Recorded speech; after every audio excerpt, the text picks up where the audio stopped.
The second largest state of the United States, Texas, which has been swept by an unusual winter storm, icy rains, power outages, pipe bursts have been reported. Over 70 people have now lost their lives due to the treacherous winter storms.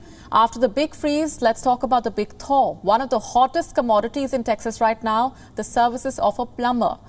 The wintry weather exposed a water nightmare up and down the state. People either drove away from their homes or came back to find them badly damaged.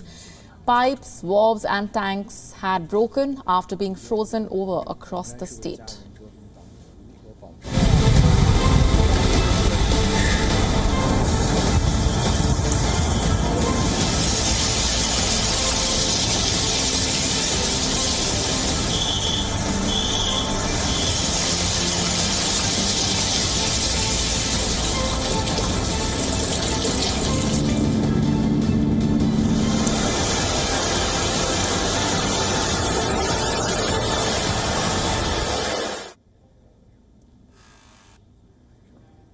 Several houses face damages that could take weeks or even months to recover from. And then we're talking about the high-flying senator of Texas, Ted Cruz, was seen helping a damaged household in Houston. A video from a local Houston TV station shows the senator removing the damaged carpet and other debris from a house damaged by the pipe burst. The Republican senator was criticized heavily on social media and by residents and by politicians alike for flying out to Mexico last week for a vacation during the peak winter storm.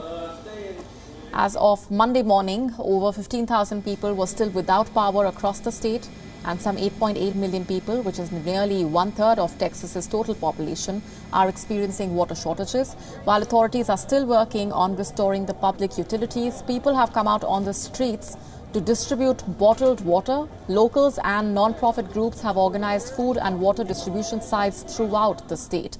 Volunteers from schools and food banks handed out apples, tortillas and water. Congresswoman Sheila Jackson Lee delivered pizzas and water to the residents in Houston.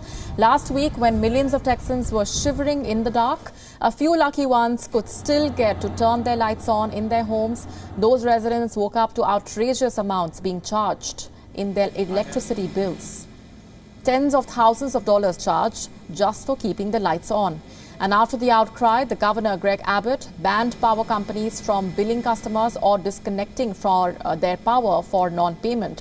The Texas governor has announced that he expects all power to be fully restored to every house by this weekend. If they did not have access to power, the reason for it is because of their local power provider, where they still need to get hookups, or there could be power lines down. Based upon the speed that I've seen power get restored, I suspect that all power will be fully restored across the state of Texas to every house either later tonight or tomorrow.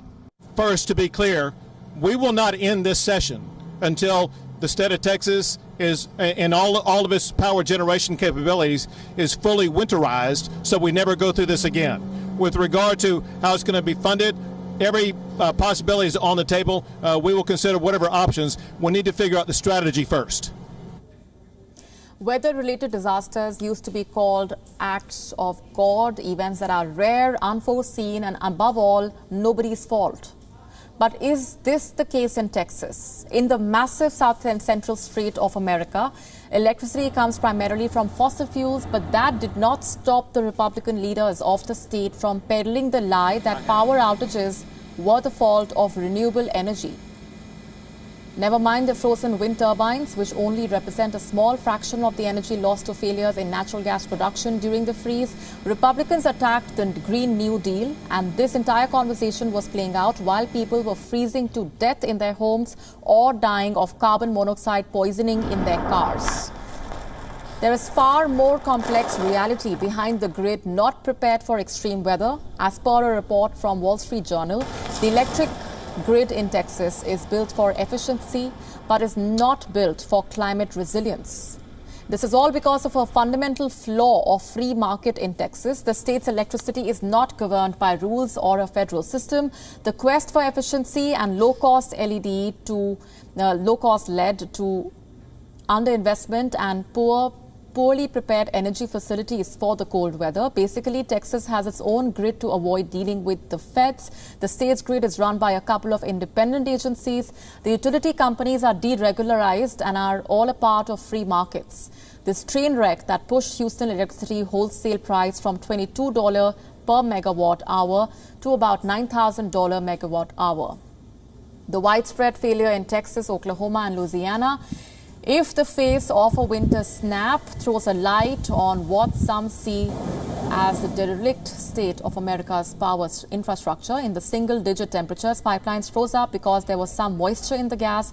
Pumps slowed, diesel engines to power the pumps refused to start. One power plant after another went offline. Even a reactor at one of the state's two nuclear plants went dark, hobbled by the frozen equipment. Texas is unique among the states for having a grid all its own that is almost entirely cut off from the rest of the country. This has prevented Texas from importing much electricity as its power plants went down.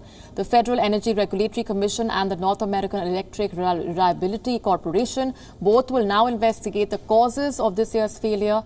Texas has refused to join interstate electrical grids and rallied against energy regulation. Now it's having to answer to millions of residents who were left without power.